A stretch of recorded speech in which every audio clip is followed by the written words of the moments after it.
अब हम बात करेंगे विटामिन डी डेफिशिएंसी के ट्रीटमेंट की। जैसा कि हम सब जानते हैं कि धूप में विटामिन डी होता है और जैसे ही धूप हमारे शरीर की त्वचा पर पड़ती है तो विटामिन डी हमें मिल जाता है। ये होने के बावजूद भी भारत जैसे देश जहां 12 महीने सूर्य की किरणें आती हैं, विटामिन डी डेफिशिएंसी पाई गई है। ऐसा क्यों?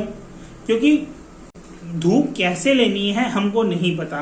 हम ऐसे ही धूप ले लेते हैं और उस कारण से विटामिन डी बन नहीं पाता। सबसे पहली बात, जो धूप है वो सुबह 10 से 3 बजे के बीच में लेनी है।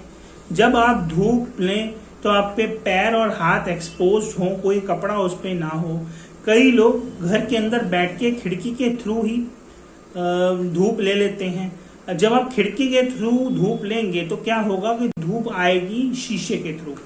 जब धूप शीशे के थ्रू आएगी तो अल्ट्रावायलेट रेस तो बाहर रह जाएंगी जो कि कोलेस्ट्रॉल बनाती है, तो उस धूप का कोई फायदा आपको होने वाला नहीं है।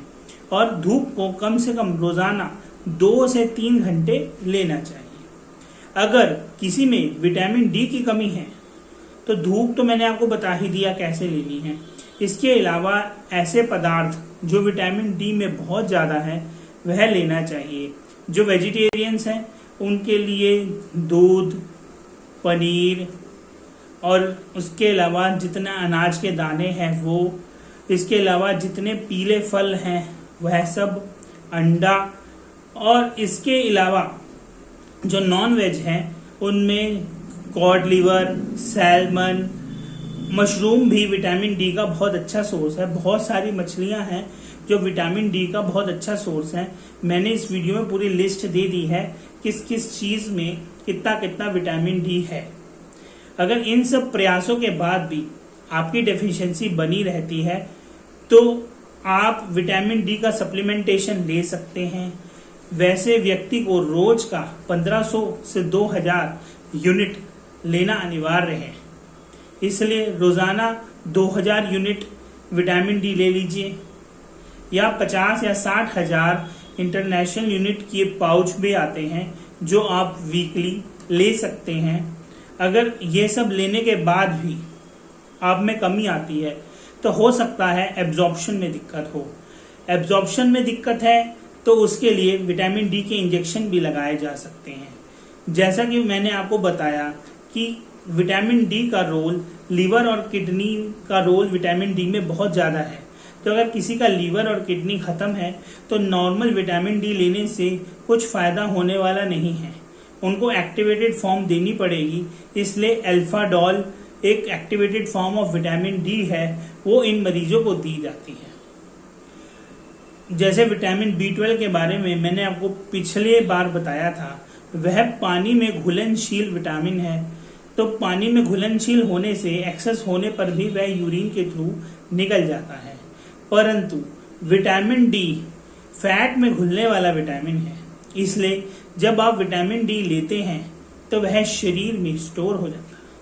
शरीर में स्टोर हो जाने के कारण उसके ज्यादा होने के चांसेस ज्यादा है, जिसको हाइपर विटामिनोसिस बोलते हैं। और विटामिन डी के ज्यादा होने से क्या होगा? नोजिया, वोमिटिंग और रीनल स्टोन की दिक्कत रहेगी। तो अगर आप विटामिन डी सप्लीमेंटेशन शुरू भी करना चाह रहे हैं तो अपने डॉक्टर से जरूर संपर्क करें और पहले अपने शरीर के विटामिन डी के लेवल चेक कराएं। ऐसा नहीं कि मेरी वीडियो देख के आप सीधा विटामिन डी खाने लग जाएं। डॉक्टर की सलाह जरूर लें और विटामिन डी शुरू करें। अगर आपको मेरी ये वीडियो पसंद आई हो तो, और जो मैंने इन्फॉर्मेशन दी है उससे आपको लगता है कि आपके ज्ञान में वर्धन हुआ है, तो आप मेरे इस चैनल को लाइक, सब्सक्राइब और शेयर जरूर करें। अगर मेरी इस वीडियो में आपको कोई बात समझ नहीं आती है तो आप कमेंट में वो मुझसे पूछ सकते हैं।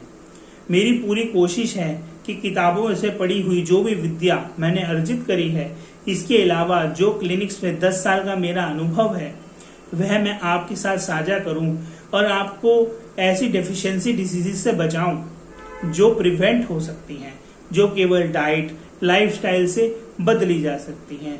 इसके साथ साथ मैं आप सबको एक काम और देना चाहूंगा अभी आप सब अपना मोबाइल पकड़ लिया आप सबने